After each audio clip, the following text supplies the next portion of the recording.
What is retargeting and remarketing? Retargeting and remarketing refer to when you do advertising to people who have already visited your website. And more broadly, it can be for people who are already on your email list or who even are similar to people that like your page on Facebook. But generally, retargeting refers to this happening. So first, let's say I'm the customer. I come visit your website. That's step one. Then step two, you show me specific ads because you know that I came to my website. So retargeting can be really good in the sense of you know who you're advertising to a lot more. Without having to trust targeting categories or any other data, you can know that you're advertising just to people who've already been to your website. The first impression has already been created, and you can focus just on getting re-engagement. Remarketing and retargeting is something a lot of people get really excited about because of that niche targeting aspect. All you have to do is work hard to find a way, for example, Google organic search, that gets people to your website free, and then you can have this very highly niche audience to advertise to. That aspect of it is very exciting. The reality of it tends to be a lot more patient and slow approach. As you can imagine, if you need to advertise only to people that have already been to your website or your YouTube channel or all the other things you can do with remarketing, you often will need to have an existing audience to start with that.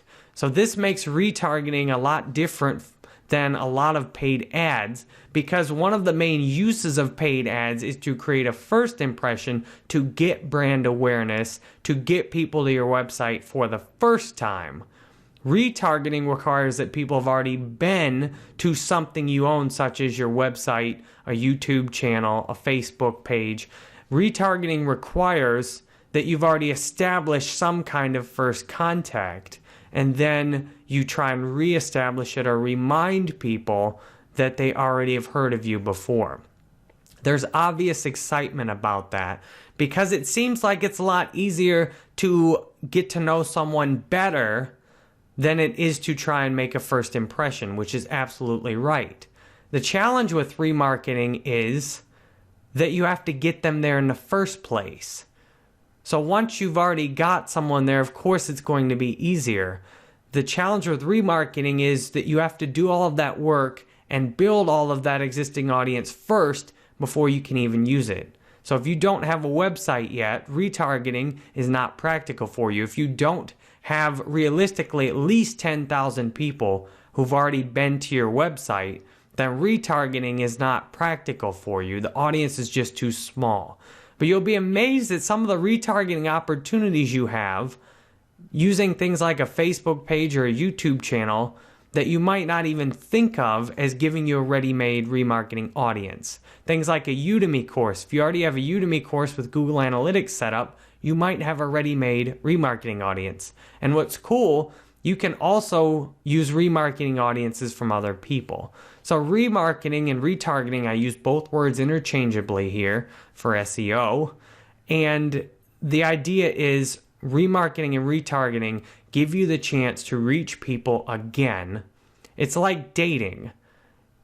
You might spend a lot of your life on first dates if you were me, but the real value of dating on that first date is to get to the second date. So retargeting is great in that aspect. You're essentially starting on the second date. The only problem is you've got to figure out a way to land all those first dates before you can get a second date. So I hope this is a useful definition of retargeting, remarketing for you, and I appreciate the time you're spending here with me to learn about this.